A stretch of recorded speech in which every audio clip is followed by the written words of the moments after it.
The Athletics' Joe Vardon looked back at the NBA bubble now that we're 5 years out. Vardon spoke to players, media, and executives about the experience in the Lakers championship. Here's what Sixers GM, then Rockets GM, Daryl Morey is quoted as saying. Had the Rockets won the title, I absolutely would have celebrated it as legitimate, knowing the immense effort and resilience required. Yet, everyone I speak to around the league privately agrees that it doesn't truly hold up as a genuine championship. Your reaction to reading this? All right, so I think a lot of the audience knows. If not, I consider Daryl a dear friend. So I text him without any context, in all caps, just your worst take of all time. And he wrote back, I said the opposite of what folks are mad at. I said it was a legit title, and I have been surprised when I tell people in the league that they say they think it's not legit. So I think what people are getting hung up on is when he said agree.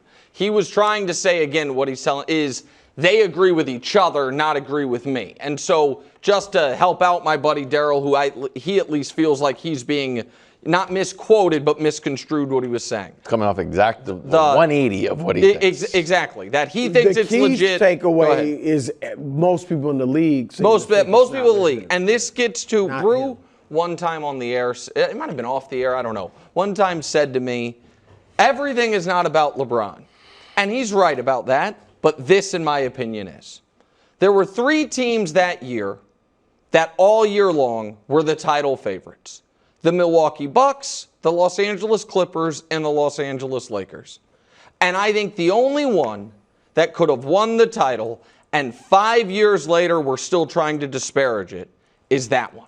But now, if somebody had won the title coming out of nowhere, if the bubble felt funny or whatever, then maybe. But of any of the favorites, that Lakers team started 24-3. They were the best team in the league before the season stopped. LeBron was neck and neck with Giannis for MVP. He ended up finishing second. So they had one of the best players in the league. They had the best record. Anthony Davis was playing great.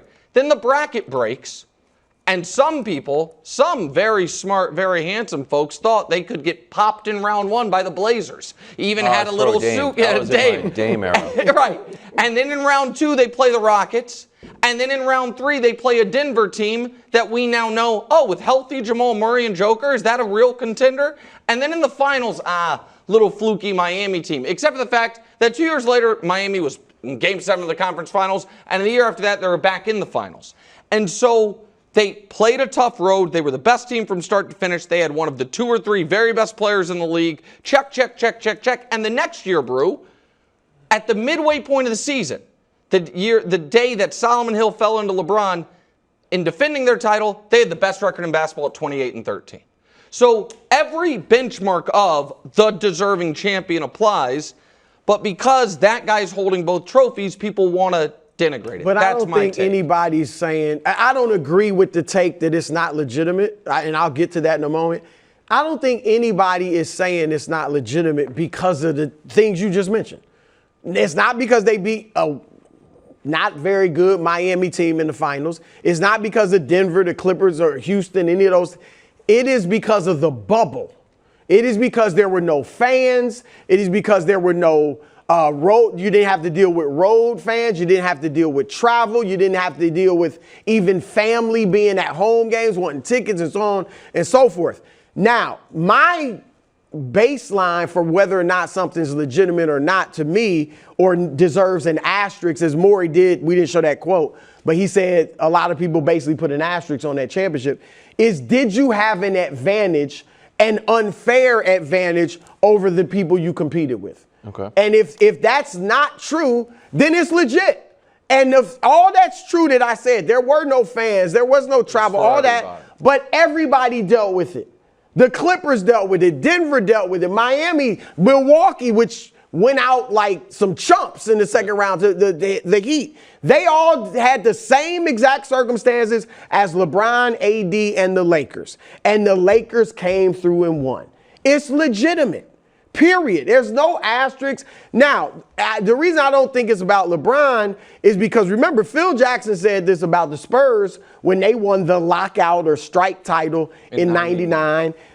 Somebody else implied it about Miami's first championship. LeBron. I can't remember who it was. Yeah, so I just don't think and I also don't think, like Morey said, basically the whole league feels this way. The whole league isn't against LeBron.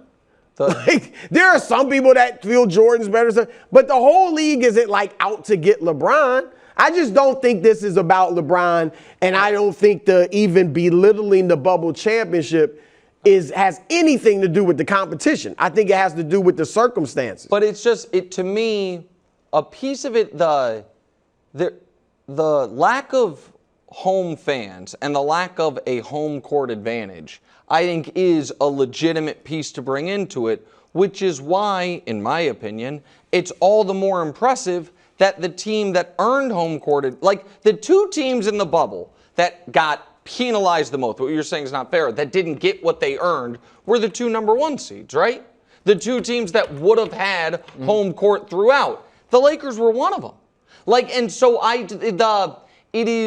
there is to me real revisionist history on, before any of us knew what COVID was, who the title favorites were.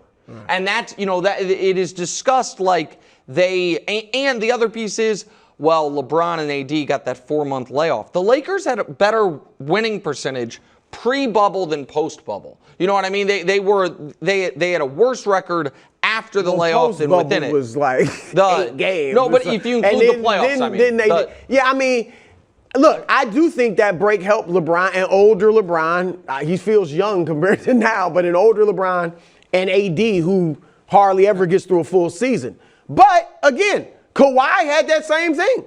Like, everybody else had the same advantage, resting for 3 or 4 months. So I don't agree. I don't agree with the take that it's illegitimate, but I also don't agree with the take that it's one of, like LeBron said, it was one of the most difficult championships ever. I think you said Morey feels that way, that it's one of the most difficult. I don't agree with that.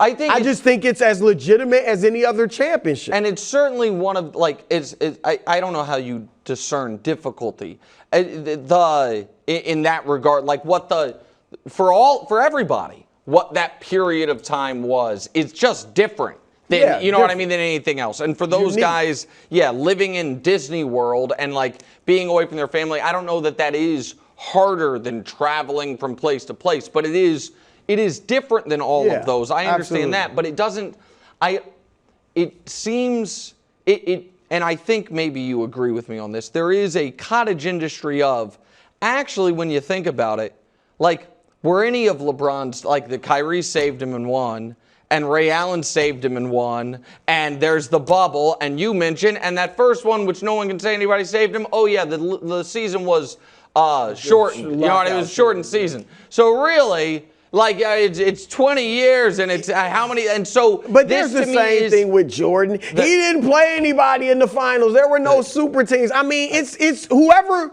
most people, which is one sad thing about the LeBron-Jordan debate. People act like I love LeBron. I think Jordan was better.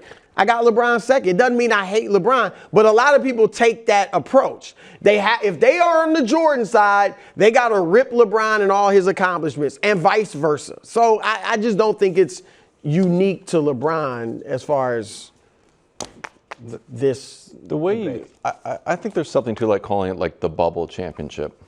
Should probably just lose that. I agree. I think that hurts. No, I totally. Can I ask you this real quick before we move on? Do you think in 15 years it will be called the bubble championship?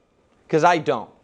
I think that there was a brief period of time when Duncan's first title was called the strike season, and now I think a lot of people watching had no idea.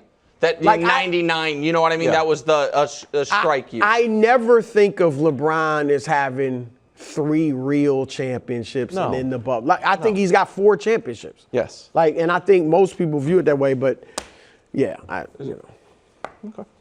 Thanks for watching. Subscribe here to get more from the show and to check out clips from other shows on FS1.